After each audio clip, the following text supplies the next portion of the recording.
Hey y'all, Scott there. Competition's in the air tonight. Cats and dogs are beating the shit out of each other. Air hates fish. And Scott's fighting the urge to lose, which shouldn't be a problem with that fancy professional video game controller he brought to the chili cook-off. Promised the kid in the hospital I'd win. This is a controller. I mean, a joke. A joke! Gaming gets taken more seriously each and every year, which means it's now more socially acceptable to not be. Hence the rise of professional gaming. You take gaming so seriously, it's not just a hobby, it's a shirt. And you need the best tools at your disposal to perform. Only one of those words fit. If you really care about playing games optimally, surely you can't be using the regular controller that comes with the console. I mean, look at this. Doesn't work. What you need is something made for people who give a damn. Crafted out of the finest materials, featuring options casual players couldn't fathom needing, yet professionals couldn't live without. What you need is a second job. Pro controllers. Game controllers marketed as tools. Have you ever felt you weren't getting anywhere with the standard controller? What? Put my fault on a police lineup. I ain't picking it. It was that damn controller, I tell ya. It didn't have any of the necessities for optimal gameplay. And now that I have them,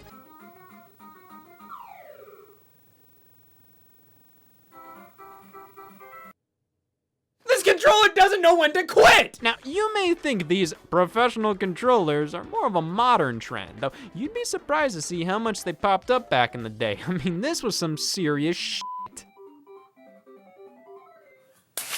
Here we have the Pro-Line trackball for Atari 2600 and 5200. Yeah, the trackball is for the experts. Throughout those early generations, anything straight out of the arcades was usually considered some pretty high-end stuff, which is probably why Atari labeled these trackballs as Pro-Line. They aren't for professionals, rather, they're of the same quality as the arcades. Okay, well, now they are. It's obvious Atari didn't give a damn about their usage of the term pro, evident not only by the trackballs, but the Atari 7800 standard controller. This was dubbed the Atari Pro-Line joystick. To be fair, I've seen my plumber use one of these. Now, the system itself was called the Pro system. That's like calling me somebody who thinks that makes sense. I guess Atari was trying to stick out amongst the competition by asserting they're the ones for those serious about their purchases. I mean, which one would you buy? I'm not an idiot. It's pretty silly looking back at controllers from this era being labeled as such, considering what they were used to play. I want only the best quality controllers to play my games. The term pro was entirely a marketing gimmick with these, just to make me feel better about the choices that led me here. Though with the Nintendo Entertainment System, the professional-oriented controllers there made a bit more sense. Of course, the standard gamepad did the job, but I didn't want to do a job, I want to it. The NES Advantage. This behemoth promises the professional feel of real arcade play right on the box. Such a high damn standard. That is urine. And while I don't think this controller is anywhere close to actual arcade quality, it's a fun one to use and has its place. Though it does open a whole new can of worms with what's considered a pro feature. We have turbo buttons included, which replace the need to match A or B repeatedly. You can just hold these instead and fire to your heart's content. You are sterile. Man. Wow, you're using the turbo buttons instead of mashing? Doesn't seem like a very professional thing to do. It's just interesting to me when pro controllers include things to make games way easier. It almost seems like something that would be more suited for newcomers, yet they're for the experts. And you know what else the experts like? That's right, I don't know what they like. The slow-mo feature. It just pauses and unpauses the game. Sometimes this can actually create a slow motion effect, but other times, the pause button brings up a menu or something and it just makes me ask, this is stupid, with a question mark. No, don't get it twisted, I have a huge soft spot for this controller. I mean, how could you not? This is one striking design that just commands everybody's attention when it gets whipped out. The size and weight alongside the feel of the buttons gives this controller such a frankly professional quality. I wouldn't call it essential, rather just kind of fun and novel to use from time to time. Well, that's not professional. That's fun! That's why we're going elsewhere for our expert gamepad on NES. And I think that's gonna be the Archer competition controller. What competition is this best suited for? Who's blue? With this controller, you should get that checked out. A pop-on joystick for the D-pad. Yeah, sure, that's useful. I used it. To be fair, this can come in handy to deter Nintendo thumb, as it was called. If this D-pad was a bit sharp during intense game sessions, you're more likely to press down on it harder, even though that doesn't affect anything other than my future. The joystick topper makes it a bit less painful to hold any direction for an extended period of time, but I doubt that's how most people used it back then. I think when many see a joystick, the worst of humanity is brought out. But man, this controller is on a stink kick lately. It'll work sometimes, but the buttons are so mushy, it might as well not. Then other times, yeah, might as well not. It's not all a waste though. I think the controller's ergonomics are actually a bit better than the standard NES gamepad. The things are more stretched out. We got room to breathe, especially considering the extended cord length. Because us professionals, we have living rooms. You got some switches to enable different levels of turbo on either button, which is good because you ever have that game where you want to have a little bit of turbo on the B button, but all the turbo on the A? Mom, it happened again! Well, this was a consistent feature on these things. And just check out the SNES Super Advantage. Holy moly, there's like more than 11, all in a design meant to mimic the actual Super Nintendo console.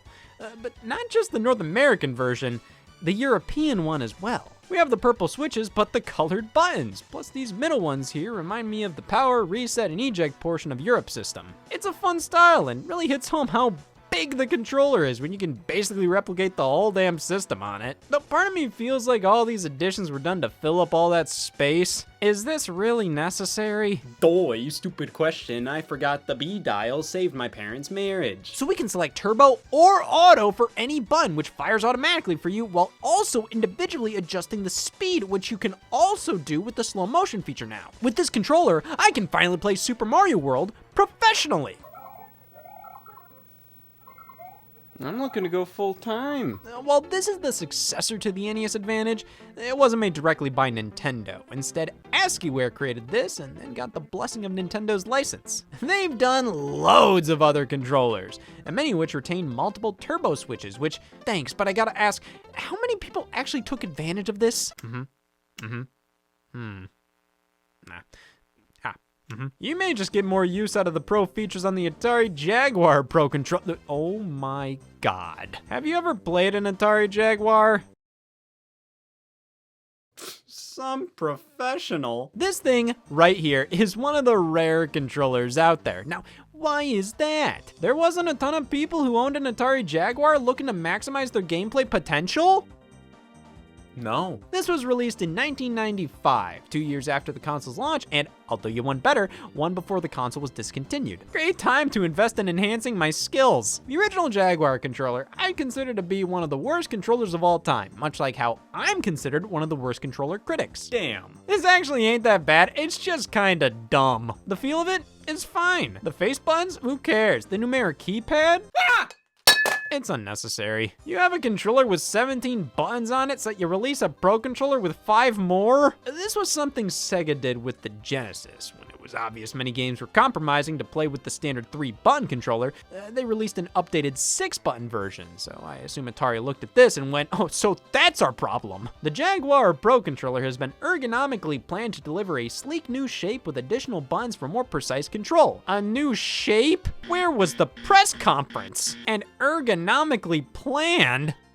Just say buy me. Because of its late release, most Jaguar games aren't designed around these buttons, though using this controller for them, these act as secondary ways to press some of these number keys here. So yeah, instead of taking one of the great adventures of our time to hit 9, you can press X instead. A handful of titles do support the thing in more dedicated ways. It's easy to say, this is the definitive Jaguar controller. That was the best I ever took! Throughout all this, most competition or professional controllers basically got their namesake for turbo functionality and or including something akin to arcades, but if this is the kind of stuff allowed in a competitive environment, man, just use poison. Turbo buttons sort of died out after the SNES and Genesis era, at least when it came to being a huge selling point for specialty controllers, mainly because the only titles I feel that these made sense for were shoot 'em ups, and by this point in gaming, there weren't nearly as many around, and when they were, they oftentimes had auto fire baked into the game itself. For most other games, mashing the buttons quickly is a gameplay mechanic, like in a Mario Party minigame. If you just use a turbo button, well, that's no fun. Yeah, you can play these however you want, I don't care, but the entire point of a competitive game is to play by a set of rules, because if you don't, well, why the hell are you playing? Which brings us to more modern interpretations of the Pro Controller. Launching alongside the Wii in 2006 was the alternative gamepad, the Wii Classic Controller. Introducing such a striking new controller was pretty saucy at the time, so this was meant to not only play classic games on the Virtual Console, but offer a more traditional solution to controlling some new Wii titles. Problem was, this name ain't a lie, it's pretty much based entirely on the original Super Nintendo controller, with a few modern fixins like triggers! You know triggers, right? Those things that are like big anthills but have the applesauce in them instead? Okay, good, we're not on the same page, so these can't possibly piss you off. Instead of having triggers below the shoulder buttons, these are small little tic-tacs next to them. Meaning if you're playing Call of Duty with this controller, this is aim and this is shoot. Works for me. The thumbsticks are also pretty close together. I mean, my thumbs have done more than kiss with this controller. And the overall size and shape, it's just not ideal for modern games. It works, but there's a reason standard controllers look like this now. Well, what's standard for most is professional to Nintendo, introducing the Classic Controller Pro. Basically, a PlayStation 2 controller. This is neither classic nor is it pro. I think what always killed the classic controllers for me was the weight of them. See, they're powered by plugging them into the Wii remote, so at the end of the day, what's actually going on inside here? This isn't professional. This is the bare minimum for a standard controller. With that being said, I do think these are good for what they are. The Classic Controller is great for retro titles, while the Classic Controller Pro is far better for playing more traditional, modern ones. Everything is slightly adjusted to be better suited for games utilizing the analog sticks and triggers, with the latter now resting below the shoulder buttons with an increased size, making them actually usable now. Though, strangely, the original featured analog shoulder buttons, which were completely removed. Now, I thought these were never used, but lo and behold, popping any Need for Speed game for Wii in, you'll notice these take full advantage of the feature. Now, having analog triggers is like getting your roof retiled. You don't need it. The games that benefit the most from these are simulation racers, and how many did the Wii have? I got bored while answering and started to play Poke Park instead. Yeah, that's just not the kind of game you're gonna be playing on Wii in the first place, and on top of that, analog triggers aren't needed here.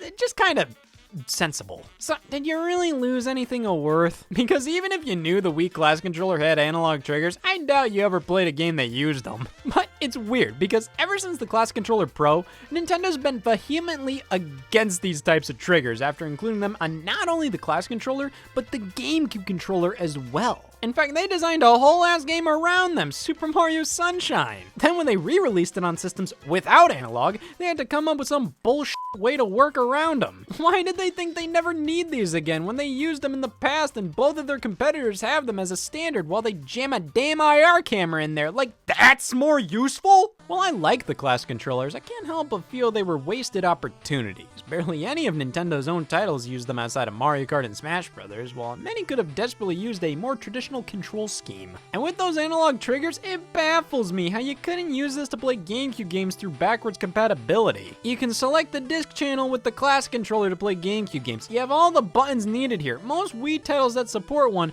support the other. But no, you can't even use the GameCube controller to select the disc channel. I'm in hell. This is better than I expected. Well, Nintendo kept the professional's dream alive, moving into the Wii U era, keeping some of the branding, but all of the... Nope. If you're releasing a console with a controller like the Wii U's, you may be inclined to offer an alternative. Why? Unlike the Classic controllers, this is its own entity. It doesn't need no Wii remote tethered to it. This is an actual controller. But is it really pro grade? Well, let's take a look at the features here. no motion control, no NFC reader, no IR blaster, no microphone, no camera. Wow, this is for professionals. I'm fucking miserable. Back during this era in gaming, when motion controls were being pushed as damn near useful, many people have become increasingly agitated at these things, thinking that's not what gaming is, this is. I'm fucking miserable. It was easy to write anything off that used motion controls, though nowadays, I think we all know balance is the answer here. The motion controls can be unbelievably useful and improve a game tenfold, but we're talking good motion control. Then what does that make this? Because of the stigma, I don't blame Nintendo for making the Wii U Pro controller so damn limited. And plus, it kept the cost down to a cool mortgage payment. But due to this thing being just a controller with no bells or whistles, and the Wii U itself being way too reliant on the gamepad, it made the Wii U Pro controller way less practically useful than it deserved to be. So many games, for no reason, just don't support it. Or if they do, you sometimes have to use the gamepad for certain sections, like with a few stages in Super Mario 3D World and in some areas in Breath of the Wild. They require motion to complete puzzles. And on top of that, without the precision you get with gyro aiming, using a bow and arrow in that game is significantly worse with just the Pro controller. Sometimes you have to boot a game up with the gamepad, then swap over to the Pro controller. The most egregious example is Pokken Tournament. You need the gamepad to create a new save file. That's it. This kind of support I could tolerate with the classic controllers because those were never advertised as anything more than kind of a novelty. The Wii U Pro controller, I think everybody who bought this was expecting to actually use it, but then we were all met with a knock at the door. I'm pissed! Well, most Wii U games you'd want to play are compatible with this.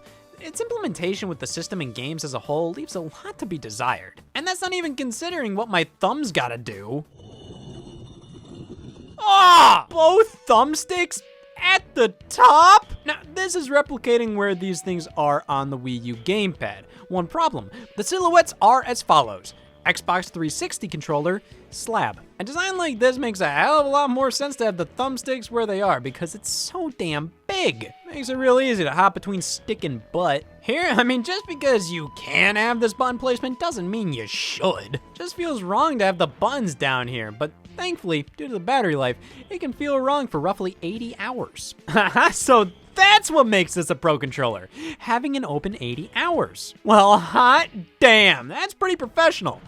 Just like the lack of features, high price tag, and half-ass compatibility, can you tell I know what I'm doing? Thankfully, the next generation with the Nintendo Switch Pro controller solved almost all of my issues with its predecessor. Practically a one-to-one compatibility with the full library. You'll find a few titles that won't work with it, but they're mostly games that heavily use Wii Remote-like motion controls or features that wouldn't make sense with a more traditional gamepad. Motion controls, NFC support, a killer ergonomic design. This has everything needed to make for a worthwhile investment, rather than something I was constantly trying to find worth in. It has 40 hours of battery life, but I have 80 hours of free time. Outside of that blunder, the Nintendo Switch Pro controller is one of my favorite gamepads of all time. But one element may stop it from being considered truly professional. Hit up on the D-pad. Okay.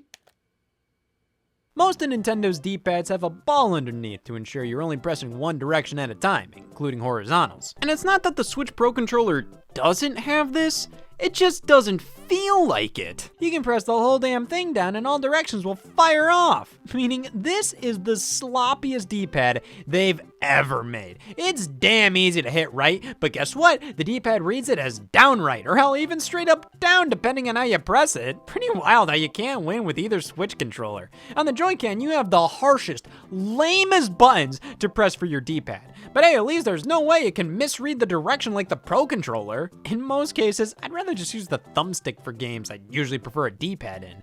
This is really unfortunate. It's nowhere near a deal breaker, but definitely something that holds this thing back from perfection. That, and it doesn't last 41 hours. So that's what's been stinking up the place. It all comes down to the most professional controllers available for the most professional consoles, PlayStation and Xbox. These are already often considered the hardcore system, so naturally we have some controllers catered towards those who need that extra layer of overcompensation. Oh man, get away from my penis now, fellas. At E3 2015, Microsoft introduced the Xbox Elite controller for Xbox One, considering it to be an elite controller for elite gamers.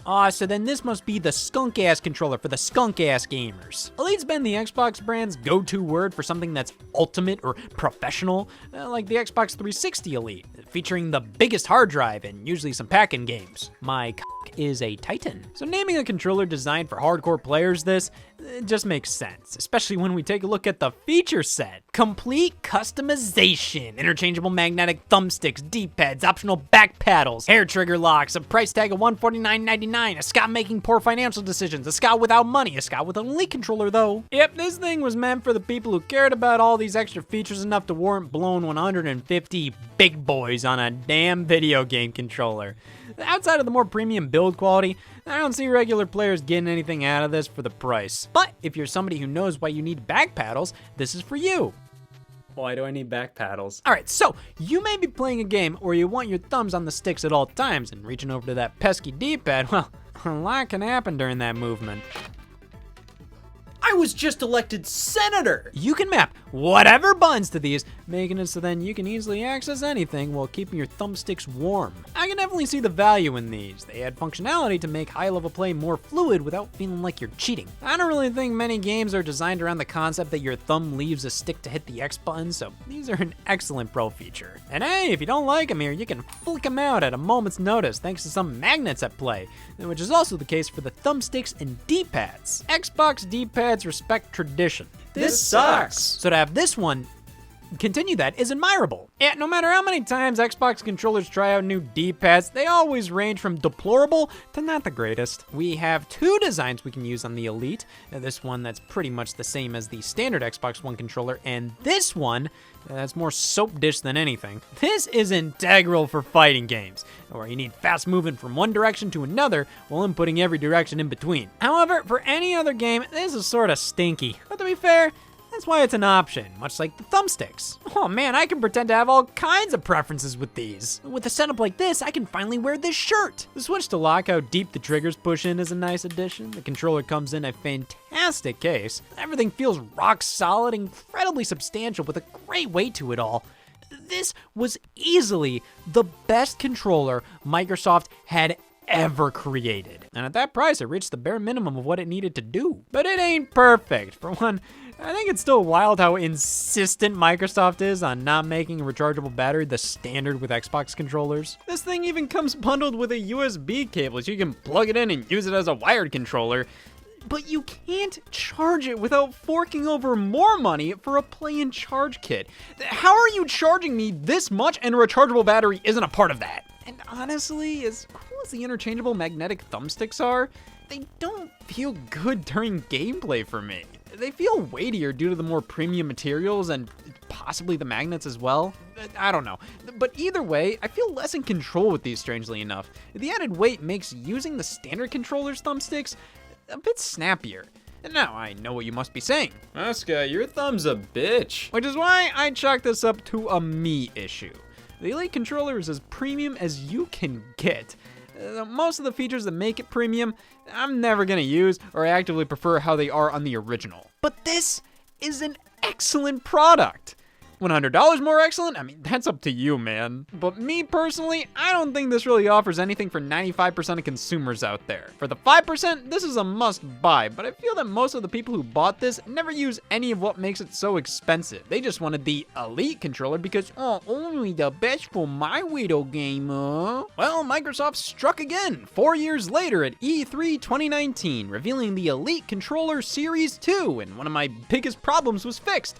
You know, I thought the price tag of $150 just didn't add up. So Microsoft added more! For $180, we get a more refined controller with some complaints addressed, such as the lack of a rechargeable battery. Well, that's here now, whether you like it or not. I think it would have been cool if AA's were still an option.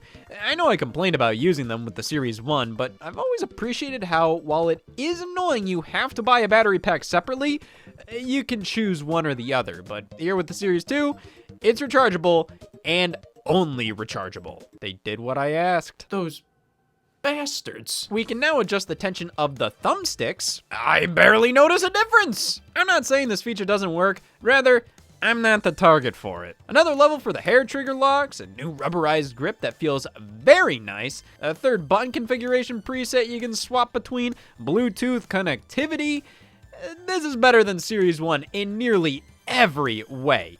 Nearly! Microsoft later offered the Elite Series 2 Core, which is basically just the bare essentials with extras like the case, back pedals, different thumbsticks, and D-pads being available separately. It's still $130. $20 cheaper than the original Elite, where you got everything. You know, cost-wise, I totally get it, and I'm not saying this isn't worthy of being that high of a price. The Xbox Elite controllers are some of the most finely crafted accessories in all of gaming.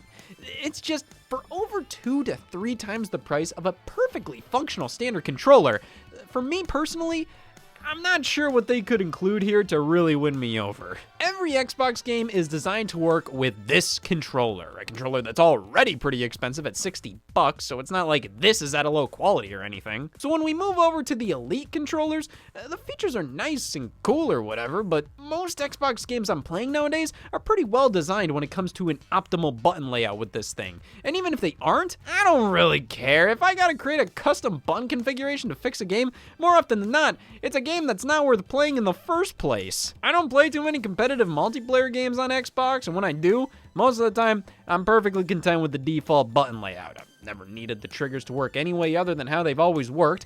I've never desired for my thumbsticks to be taller than me. After messing around with these, it's become very apparent that while I appreciate and respect the hell out of these products for their level of customization and tremendous build quality, I get nothing out of this. Well, outside of owning very expensive controllers. Holy I'm awesome. Maybe a cheaper one would do the trick. Here we have the eSwap S Pro controller by Thrustmaster. They're really good at it. Thrustmaster mostly specializes in racing wheels, flight sticks, but traditional gamepads don't seem to be their immediate forte. Fully licensed by Xbox, but that doesn't mean a damn thing. Let's see, hair trigger locks for the triggers, USB-C, interchangeable thumbsticks. This just seems like a third-party Elite controller. But fair enough, you know, if you don't want to blow $130 on the official one, you can do it on this one instead. What the hell is the point of this when it's the same price as the first-party alternative? Maybe because it's actually better than the first-party alternative. That's right, I'm wrong. I really dug this controller. Now, I'm not sure if it's going to be a go-to for me, but at the very least, I preferred it to the Elite because, well, it's different. It has a different design, different feeling buttons. The Elite is sort of the exact same as a normal Xbox controller, just using more premium materials. With the eSwap, I have more of a reason to use this over something else. The buttons and D-pad are designed to be lightning fast to press down on, using micro switches, which makes them far clickier, yet all the more satisfying. I feel way more in control with this. Plus, I get most of the pro features of the Elite, but with a Thrustmaster twist. We pop the entire thumbstick out here, which allows for more customization possibilities outside of Vertigo. Because these don't really change the functionality of the stick. Here, I mean, we can put a damn racing wheel module in. If one of the sticks is having issues, we can swap them out. And popping this in feels way more solid than the magnetic sticks on the Elite. I think this is a fantastic controller. The Elite may feel more premium, but this feels more practical and functional. I'm gonna go tell the world that I'm pissed! Not wireless for $130. Hey, why not? Call me ugly while you're at it too. And looking at online reviews, it seems that many people have had the thumbsticks die on them just a few weeks in. Take notice, anything with less than a 4.5 on Amazon? Run. So this controller does have its problems, but the bit of time I've spent with it does affirm to me why the Elite controller didn't necessarily win me over, and I'm willing to give this the benefit of the doubt and primarily use it from this point forward. Thousands dead and no survivors. In tragic news, Scott's thumbsticks stopped working. Man. Well, after Microsoft proved the validity of these more premium controllers, leave it to Sony to do the same goddamn thing, just more expensive. Introducing the DualSense Edge for PlayStation 5. $200? Half the price of the damn console, and we have less features than the Elite! There's only 2 back buttons, and it has a significantly worse battery life than the normal DualSense, which already has lame-ass battery life! And I'm sorry, but I just can't feel a substantial difference between this and a regular DualSense, at least in comparison to the leap between Xbox controllers. The Edge feels heavier, but I don't feel that $130 increase here. Like many of these Pro controllers, it mostly comes down to the customization. We have these function buttons on the bottom, optional back pedals that we can assign things to, that we can swap out the thumbsticks. There is value to all of this, and at the end of the day, it's the Dualsense. It's one of the best controllers out there. But it was already that for $70, and I'm just not seeing how this is worth nearly triple the price. The case it comes in has a feature where you can set this thing up to charge the controller when it's resting inside. Never mind, I love extra features on products. For example, in addition to everything else, I could choke to death on this if I wanted to. Don't get it twisted, this is a very high quality controller, but it's also the most overpriced of the bunch I've seen here. $200 for worse battery life than bad battery life? Only a professional would know how to cope with that. Yeah, I gotta be honest, as nice as these controllers are, as much as I do like them and see their usefulness, they're only really worth it if you're able to squeak out professional gameplay with a normal controller, which at that point, the ability to perform isn't coming from the Pro controller, it was in you all along. I think I learned my lesson. Scott has re-entered the chili cook-off, and this time with no professional video game controller in sight. All he needs is a regular one. Hey y'all, Scott here, or should I say, professional. Hey y'all, Scott here. I am professional. Oh wait, sorry. Merriam-Webster just changed the spelling of that word, so let me start again. I am professional. Sometimes it's good to state the obvious. Yeah, I'm a gamer. I give a fuck. So naturally, you gotta put your money where your mouth is. Wear it loud and proud. How else will your burglar know? Oh God, let's get out of here. This gamer gives a fuck. A professional video game console. That's it! The go-to solution to prove you mean business. You require the best possible experience because I will not tolerate anything less than perfection from my games. I'm worth more than this. I need my games to run the best, look the best, be the best, because this can go f itself. Well, thankfully, turns out there's a product out there for the exact kind of gamer I am. Okay, but picture this. My name is fucking stupid. Oh, yeah, no problem. Hey y'all, fucking stupid here. A Pro console. Mid-generation refresh, revision, upgrade, whatever you want to call them. It don't matter. We all know what these are. It's the system you know and love on the juice. A nice concept, no doubt. I mean, who'd pass up a more powerful console? Why the man with only $749 to spare? Hey now, these are non-essential luxury upgrades. You're not expected to buy them. You're expected to want to. Witness Play Unleashed? The most impressive visuals, astonishing detail, advanced ray tracing? Oh my God, I need that so bad. This isn't just ray tracing, whatever that is. It's now advanced whatever that is. All right, you got me, Sony. I'll bite. Again. Yeah, this ain't our first rodeo. We've been down this exact path before with the PlayStation 4 Pro back in 2016. I remember seeing rumors floating around about a PlayStation 4.5 or 4K, eventually seeing the codename Neo popping up with Sony officially confirming the project was in the works right before E3 2016, telling us to expect 4K support and improved graphics. And lo and behold, when they finally announced the thing later that September, they said it had 4K support and improved graphics. What a reveal! Next you're gonna tell me it has 4K support and improved graphics. Oh my God. At 399 bones, this costs the same as the original standard PS4 did back when it launched in 2013, which at this point in time was only $299, so I don't think this was an unreasonable upgrade, but I'd say for the majority of pre-existing PS4 users, it was an unnecessary one. Like, here's a game on PS4, then here's PS4 Pro. Night and day difference? In Alaska, sure. Nah, but I mean, it says it right in the name. This is still just a PS4. It's just for freaks now. If all you're expecting is a slightly more stable and higher quality experience across the board, then it's hard to be disappointed in the PS4 Pro. if all you're expecting is what the marketing made it out to be. Wow, that's a fair price for Jesus Christ himself. What the hell are you talking about, inspiring new worlds? The PS4 Pro never received any exclusive games or really anything more than enhanced frame rates and resolutions. What you're implying here is with the power of this console, developers can finally fulfill their wildest fantasies, bringing you to worlds never before possible. Behold, Horizon Zero Dawn with 2 more blades of grass. Now, I personally upgraded to this console on Black Friday 2018. This Red Dead 2 bundle was $3.99, plus it came with a $50 GameStop gift card. Absolute no-brainer. Of course, I could have bought something I didn't already own a nearly identical variant of, but no, see, like, game was $60 on its own, $50 gift card, plus the unbeatable feeling that taking advantage of a deal brings you. I'm in debt. To be fair, I think by this point, the Pro was a far sounder buy than it was within its first year or so on the market. Back when it launched, games would only run better on the platform if they got PS4 Pro specific patches. And even then, some games ran worse here than they did on PS4. What the hell was that about? I don't know, but I hope it helps in my never-ending quest to figure out what this word means. Well, eventually, Sony introduced this here boost mode feature, basically forcing games to run better, even if they weren't designed with PS4 Pro in mind. Alright, now we're getting somewhere. What else can this thing do? Well, the ability to not play 4K Blu-rays. God, what the f does it mean? Listen, I'm not gonna act like I have this big collection of 4K Blu-rays I'm itching to watch on my PS4 Pro.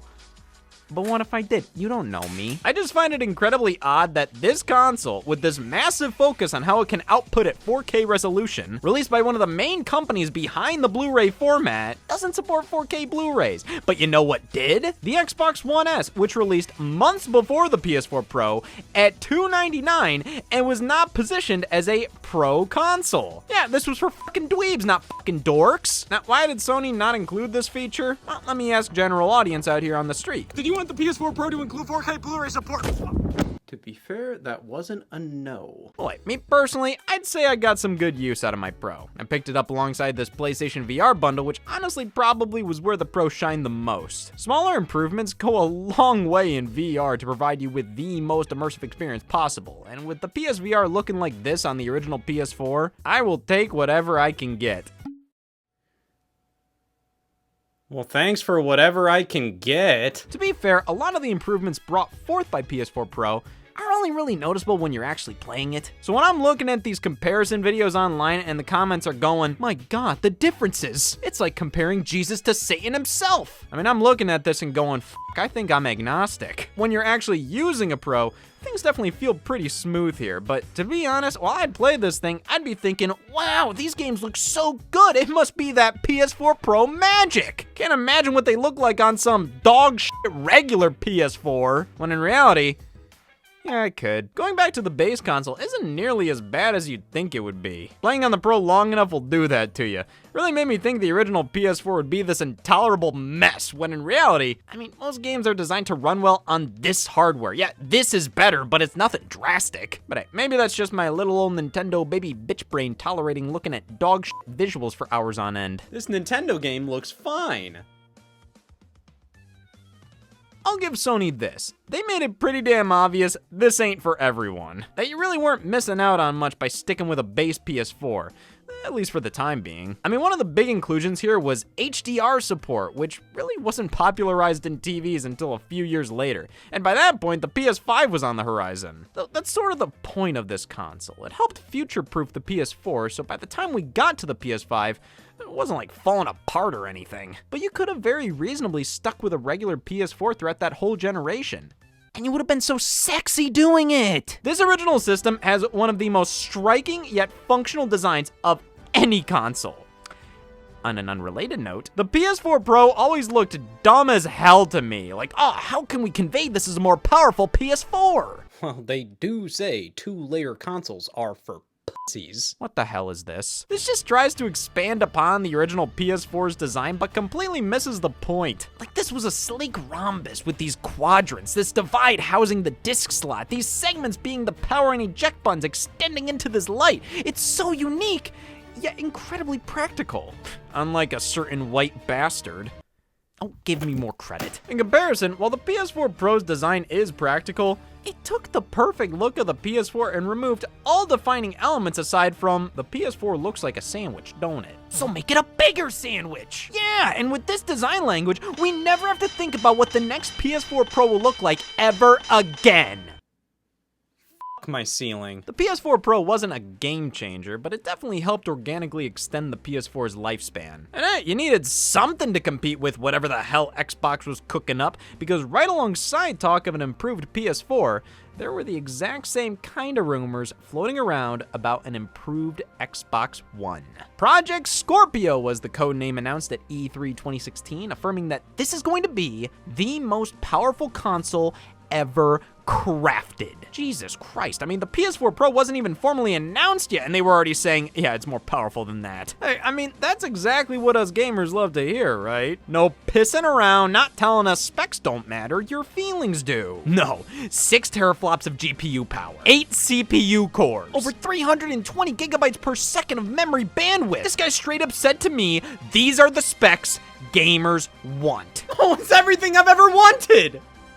Somebody talking to me! What exactly am I gonna do with any of this information? I'm not making games for the thing. But with how dramatic they're spilling this info, you'd think this was to be like a life-changing product. They're saying this was the console everybody's been waiting for. It's removing barriers, limitations, there's endless possibilities. They're really going for it. They're creating something unlike anything you've ever seen before. And I'm like, guys, it's just a better Xbox One. It's the same as the PS4 Pro's marketing. Like, what creative possibilities does this new hardware truly bring you? On this reveal trailer, Todd Howard says it's great this machine is powerful enough for Fallout 4 VR. Like, okay, virtual reality support, sure, that's reason enough to get excited over the possibilities here. Yeah, that didn't happen. Imagine the possibilities? That means anything's possible! Even this not being possible! Okay, sure, at the time, these specs were a pretty big leap. But because it's still just an Xbox One and it can't have exclusive experiences to it, all this upgrade really amounts to is an Xbox One that plays the same games at high resolutions, frame rates, with faster load times, which is great and all, but the way they're announcing this, I feel like I should be crying. To be fair, this was Microsoft's last big push to turn things around this generation. I mean, the Xbox One was originally less powerful than the PS4. Now, halfway through, you're telling me all these games are actually gonna run better on Xbox? Well, here's how Microsoft expected us to respond. Well, golly, I gotta get me one right there, Xbox. Here's how I did. You! What the hell? I just spent all this time building up my library on PS4 because that was where all these third-party games ran and looked the best.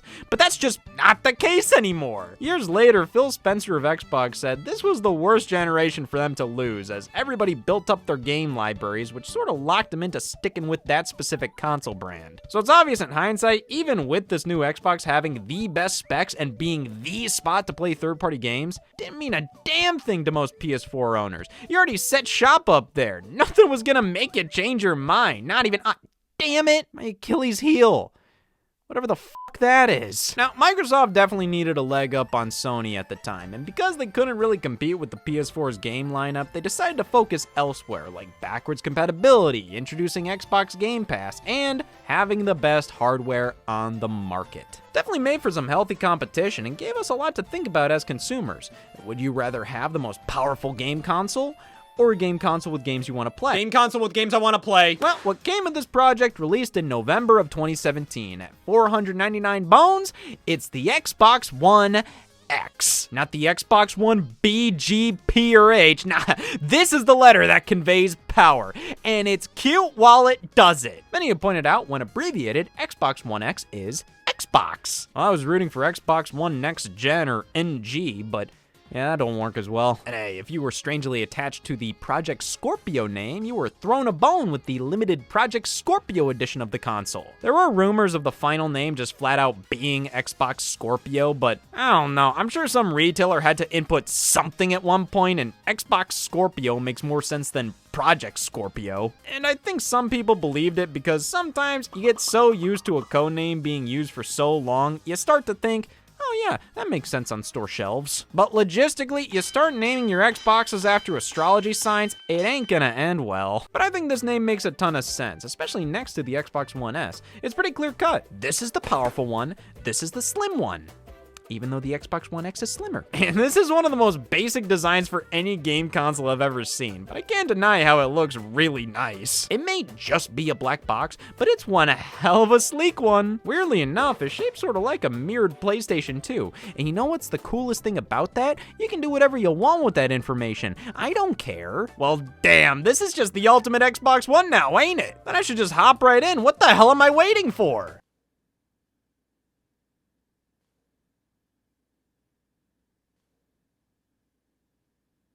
For the poison I just drank to take effect. Listen, I'm not saying the Xbox One X isn't a great piece of hardware, at least for its time. But regardless of how powerful these Xbox consoles are, it's hard for me to fully appreciate them when I have just had the worst experiences with their menu systems. They're so sluggish and glitchy. Every time I want to jump into a game, there's a million updates, and for some reason, these Xbox systems always feel the slowest when downloading or installing anything. Hell, booting this thing up takes so damn long, even compared to an original PS4. It takes its damn time, even adds this whole animation at the beginning showing the 4K chip going to work. The Xbox One X is more than happy giving you the best quality console experience. The only thing it asks for in return is your self-respect. You take as much time as you want, I don't matter. Okay, now, while the speed may be less than desirable at times, the end results are still pretty damn good, especially if you were upgrading from an original Xbox One, which, yeah, this is rough to go back to. I mean, you can do it. You can also do this, and I can't even show it. Yeah, it's pretty bad. Because of how quickly that original console was aging, I'd say this was a far more necessary upgrade than the PS4 Pro was.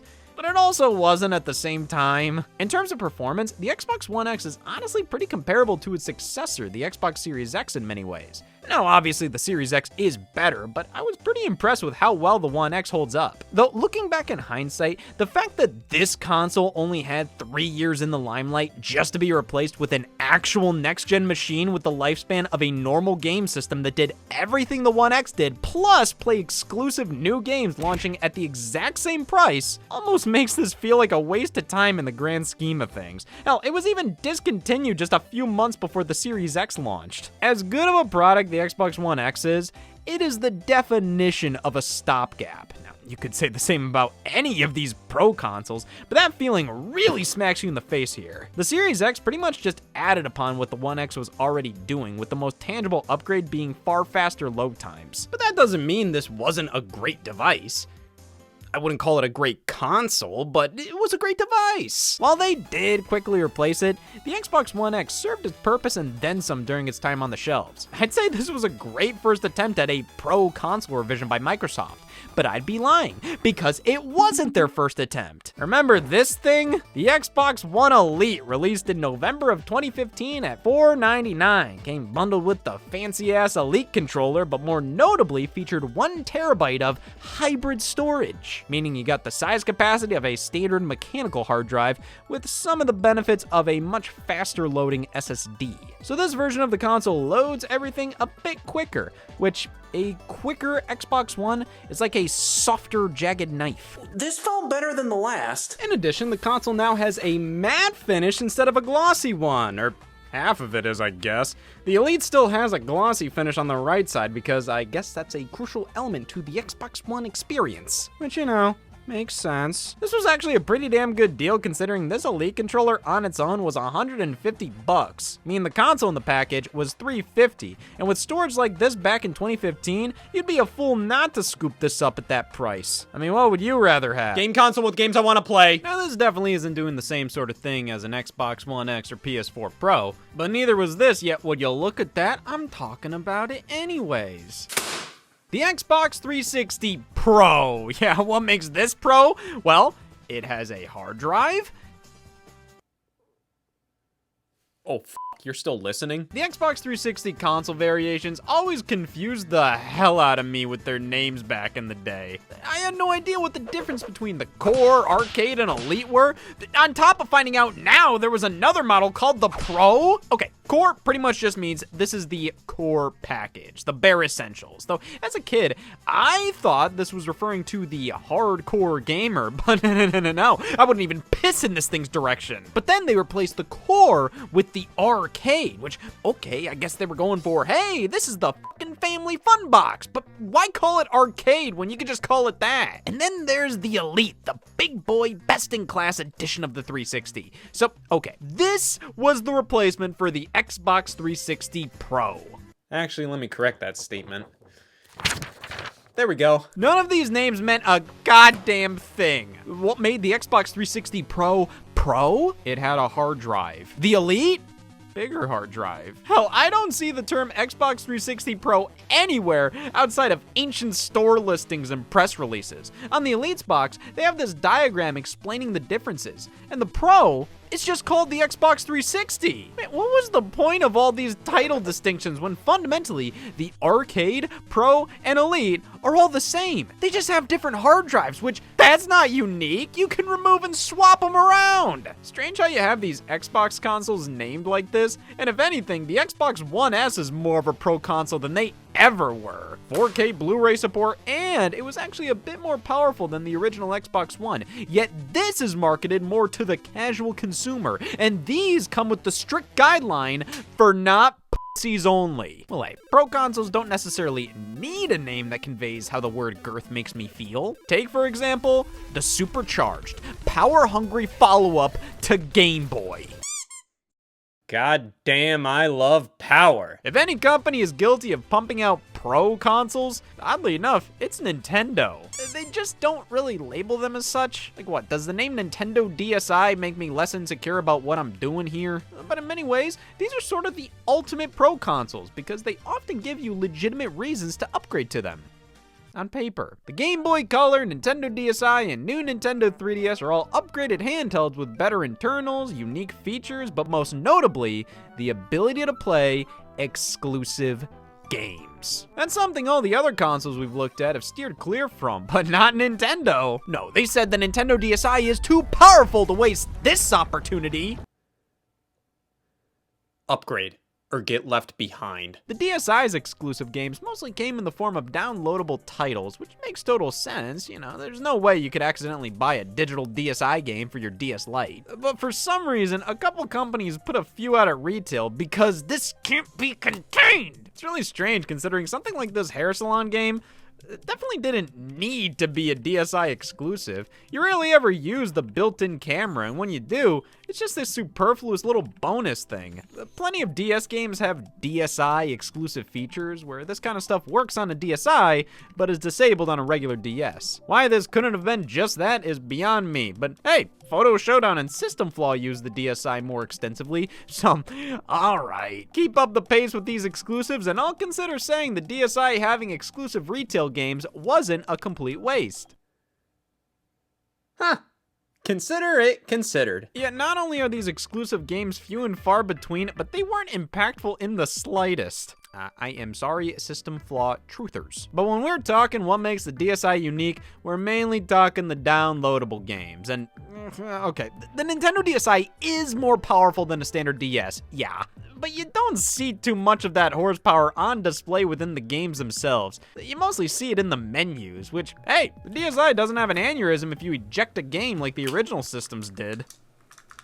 Hey now, if somebody ripped this out of you, you'd probably freeze up too. Now, some games do run a bit better on DSi, like Sonic Classic Collection, but the majority of games that are DSi enhanced just include bonus camera functionality. 99% of the DS games you play here run exactly as they do on a normal DS. What the DSi brings to the table is a more stable and functional menu infrastructure, downloadable games, and dicking around. There's definitely more substantial additions here than with something like the PS4 Pro, but while while that Pro console focused on the games, the DSi kind of focuses on everything surrounding them. Case in point, removing the Game Boy Advance slot.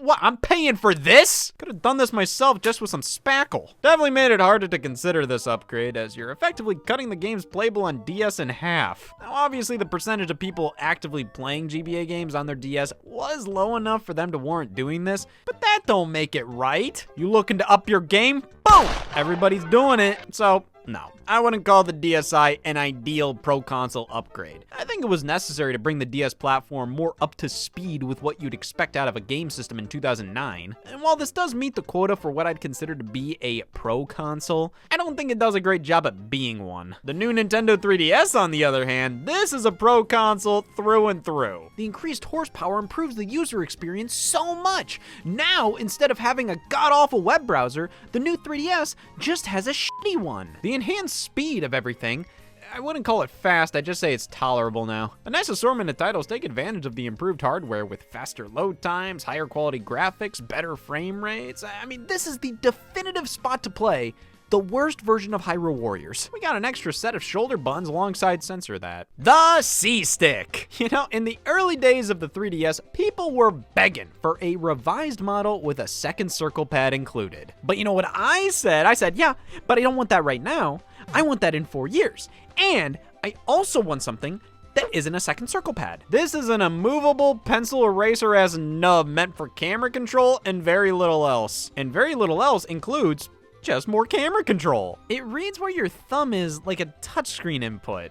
I guess it does the job for basic camera movements, but it's not ideal in the slightest. I wouldn't say it's bad, I wouldn't say it's good. I'd say it's just right at being damn strange. Like the DSi, new 3DS also received some exclusive titles, though these were far more compelling, with even more as digital downloads, like Super Nintendo games. Yeah, those were only playable on new 3DS. With the awesome power of this supercharged hardware, this is finally possible on the 3DS. Who knew dog shit could run cat shit? I refuse to believe they couldn't get Super Nintendo games running on the original 3DS systems. I mean, fans have got this working. It's more than possible. This definitely reads to me as Nintendo trying to add more value to the new 3DS and just kind of forcing these to be exclusives. But I think considering everything else it's bringing to the table, this was kind of a no-brainer of an upgrade. I just think it came out a little too late for many to give a damn. For me personally, by the time this launched, the 3DS wasn't really my primary focus in gaming. I would still play it consistently, but not enough to warrant buying into this premium version. The vast majority of games I would crack my 3DS out for didn't really need the new 3DS, and certain additions like the super stable eye-tracking 3D screen and NFC reader for built-in amiibo support. Well, when I would play my 3DS, I wasn't really using the 3D or amiibos with it all too much. Now, I did finally upgrade to one of these units in 2016, and goddamn, I played through one hell of a Donkey Kong Country Returns 3D on it. Now, did I need a new 3DS to do that? These were both solid upgrades, but when you're actually in the thick of it playing most games, there's not really much of a difference. I think these Pro consoles are most compelling when you see massive improvements across the board. For example, the Game Boy Color might just be the most impactful Pro console upgrade of all time. If only I could tell. Now, I've been pretty damn picky about the concept of Game Boy Color being nothing but an upgrade to the original Game Boy because I always considered it to be the very first true successor. I claimed I'd be dead and buried by the time I admit that, but no, Nintendo officially lumps Game Boy Color in whenever they talk about the original Game Boy, so alright, I concede. Considering I have 17 minutes to live, I thought, might as well. But I mean, could you blame me for thinking that way? Just look at all of the exclusive Game Boy Color games that released.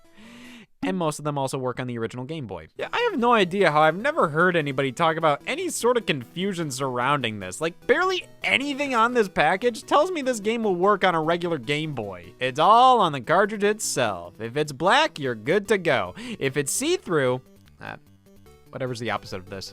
I'm about to stop. Alright, so even if these were labeled as Game Boy Color games on the packaging, fundamentally, these were still just original Game Boy games that were programmed with full color support in mind when played on a Game Boy Color. But what about the older standard gray Game Boy cartridges? The game's only ever designed for black and white. It says here on the box they'll play in enhanced color. Oh boy, Super Mario Land in color? Holy shit.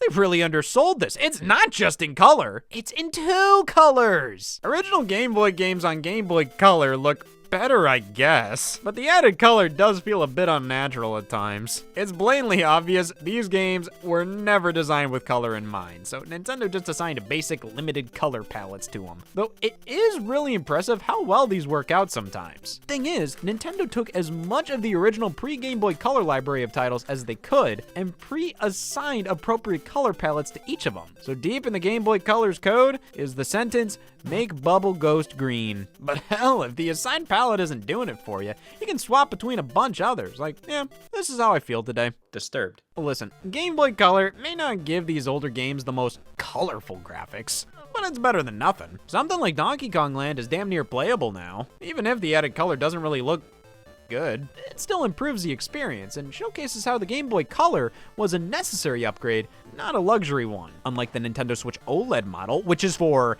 the anti-peasant. Jesus Christ, talk about an unnecessary upgrade. I mean, it's a good product, but all of the additions here feel like they're building up to something greater. A bigger OLED screen. Yeah. A dock with built-in Ethernet. Okay. Double the internal storage. Go on. That's it. You. Well, I was always happy with my Switch OLED. It did feel like an incomplete product to me. Something that would have made more sense if it was, I don't know, an actual Pro console. A Nintendo Switch Pro, if you will. Pretty obvious, even just a couple years into the Switch's life, that it desperately needed some extra juice. I mean, even Nintendo themselves were putting out assy-looking content. Like, there's no way they were thinking, this is all we need. If any console deserved a Pro model, it was this one. And we got it all right. By this logic, I'm a Pro version of my dad. Playing Nintendo Switch 1 games on Switch 2 can yield incredible results. Hey, that's incredible in its own special way. For the most part, Switch 1 games can run so much better on Switch 2. Of course, it depends what game you try. Some games, there's no difference at all. Some games don't work at all. But thanks to the better specs, some games that had frame rate issues before are actually stable now. Plus, some got updates bumping the resolution to 4K. This is a great successor. Wait, what is that? Oh my god! Wait. Oh, Jesus! See, this is what these Pro consoles have done. They've warped my perception on what a console successor should look like. They make the current generation feel better while making the next generation feel lesser. But hey, in the case of the PlayStation 5 Pro, it makes me feel lesser. I'm so fucking stupid. The PlayStation 5 Pro released in November of 2024 at 699 bones. Oh, could this get any worse? It is now $750. Oh, could this get any worse? All right, I'll stop. When rumors of a PS5 Pro started circulating, it just didn't feel right. Like, the PlayStation 5 didn't really ever feel like it was necessarily being pushed to its limits. Like, this console already wasn't enough. Sure, there's been a few examples of big games running poorly, like Final Fantasy VII Rebirth and Black Myth Wukong, but are the issues with these games truly because the PS5 just isn't powerful enough? Or is it more so because of some hiccups on the development side of things? I would assume it wouldn't have been impossible to get these games running better, but logistically, it probably would have taken too much time and money to get that to happen. Though I'm sure these issues could have been ironed out, says the not game developer. Hey, go f*** yourself. I know game development. I've played Assassin's Creed 2 for 40 minutes. Even when you can point to some games running suboptimally, PS5 Pro didn't feel warranted to me. The PlayStation 5 library was filled to the brim with games also releasing on PS4, and thanks to the PS4 Pro, the line dividing these console generations was blurrier than ever before. The PS5 generation just felt like it never truly fully started. Like we didn't see the full potential of the system since most PS5 games were designed to work on a base PS4. And now you're saying this console isn't enough? At least the PS4 Pro had the excuse of bumping things up to 4K. The PS5 Pro? Well, 8K of course! And yes, the PS8 Pro will support 20K. Who the hell had an 8K TV in 2024? Actually, I have a better question. The original PS5 shipped with an 8K logo on the box back in 2020. Oh hey, my Atari comes with wireless controllers. So I guess Sony wanted to future-proof the PS5 by giving it the capability of outputting at 8K, but nothing really ever used it, and it's not even something you can enable in the console's options. Hell, because of that, the one game that actually supported 8K on PS5 couldn't be viewed in 8K. The PS5 will only let you do 4K output. And when this is the PS5's one 8K game we're talking about, like, it's a nice looking game and all, but it's obvious that it could achieve 8K due to its simpler style. Still definitely a cool feat, but I wouldn't say this is a great showcase for 8K gaming. So the PS5 could do 8K, but it couldn't do 8K. And with no real video content available in 8K, alongside nobody buying 8K TVs, Sony quietly removed that logo from PS5 packaging. So even though the PS5 Pro actually does some 8K stuff, it's obvious 8K isn't a selling point. So what the hell is then? Well, Sony announced they were holding a PlayStation technical presentation, which does not sound like this is where they're revealing a new console. It sounds like this is where they're revealing the weather. But I guess they did that to temper expectations because the PS5 Pro is not meant for average everyday consumers. Hell, I don't even think it's meant for somebody who enjoys the finer things in life. It's like I would argue 99% of the people buying iPhone Pros just want the nicest iPhone. They're not going to use any of the things that make it pro. I should know. But even for those kind of people, I think the PS5 Pro is pushing it a bit. This was meant for people who not only knew what ray tracing was, but actively cared about it. So it went from 2 people to 1. This presentation got right to it. The PS5 has a problem, and it's the fact that gamers have to choose between 4K visuals and high frame rates. Fidelity versus performance. Which side are you on? Buddy, you're too old to say you're not into politics. Most players would opt for performance mode, as it just flat out feels better to play a game at 60 frames per second. And while fidelity mode is Fidelitor. I mean, putting them side by side, is there really a noticeable difference? Yeah, if we zoom in, you can probably point something out, but like, we're splitting hairs here. Oh, but the ray tracing is better in graphics mode. That's what's taking up so much computing power the game has to run at 30 frames per second? You wanna see all my pores? It's gonna cost ya. To be honest, a few years back, I wasn't really all too observant when it came to frame rates. Didn't care if a game was running at 30, 60, what the hell ever. I wasn't thinking about it all too much. I mean, the PS4 Pro mostly advertised 4K visuals. The original PS5 was mostly advertising faster load times and the coolest fucking thing ever. So when given the choice, not only was graphics mode usually the default, but I didn't understand why it shouldn't be. So when I played some of my first few PS5 games like Spider-Man Miles Morales and Ratchet & Clank Rift Apart, they were all running at 30 frames per second. And knowing what I know now, jumping into these games with performance mode enabled, what the f*** was my problem? This feels infinitely better. But at what cost? The puddles aren't as shiny and reflective? Buddy, normal puddles aren't meant to look this good. You ever look outside? The real world looks like shit. Well, regardless, PS5 Pro aimed to combine performance and fidelity modes, giving you the highest quality visuals at the highest possible frame rates. Behold how games will look on PS5 Pro.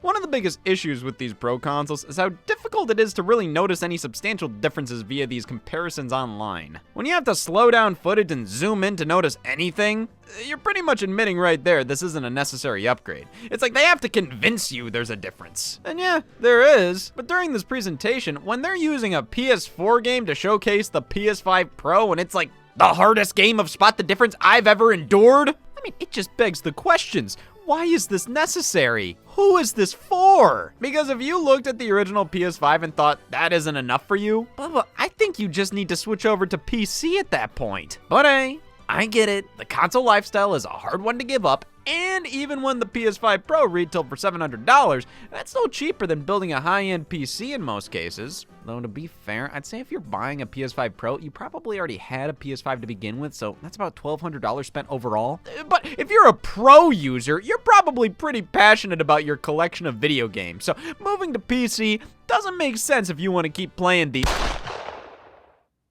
Where were you when you found out your god was dead? The PS5 Pro is a disc-free console by default. Oh, what? They'll say this, but they won't call it an asbestos-free console? That's fucked up. So, the redesigned PS5 Slim that hit store shelves in 2023 had a detachable disk drive, which, on one hand, requires a one-time internet connection to register and verify it upon connecting it to your console.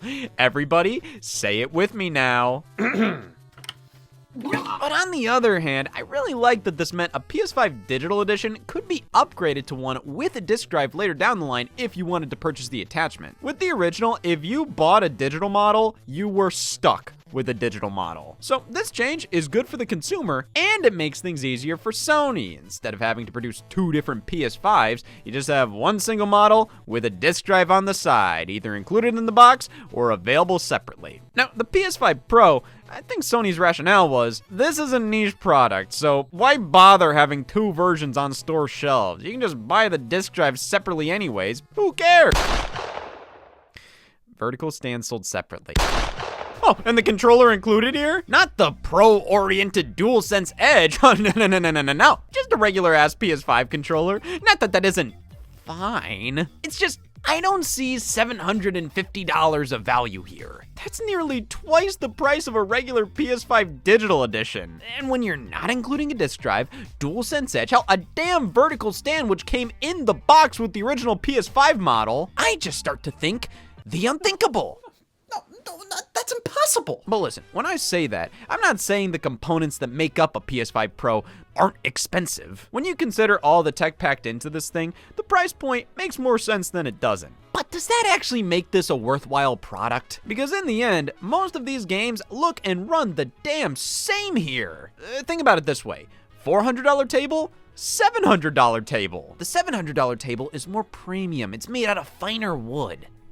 Still a fucking table. And it's not like the $400 table is bad. I mean, it's $400 damn dollars. That's a lot of money. It does everything a table should. It's built to last. The $700 one costs more to produce, so it's not like they're ripping you off, but like, you just don't need this when this does everything that does at a comparable quality at nearly half the price. But okay, let's see what the PS5 Pro does that's just so damn special. Ratchet & Clank Rift Apart. All right, finally, we don't have to deal with no damn performance mode versus quality mode, just one single, you gotta be fucking kidding me. All right, so we still have two options here, though both of them are supercharged, I guess. Performance mode now looks like it's running at a far higher resolution thanks to PSSR. Now, you're probably asking, Scott, what is the Soviet Union doing to up the resolution? And then I'm going, no, PSSR. Now, you're probably going, Scott, what is a pisser doing to up the resolution? PlayStation Spectral Super Resolution.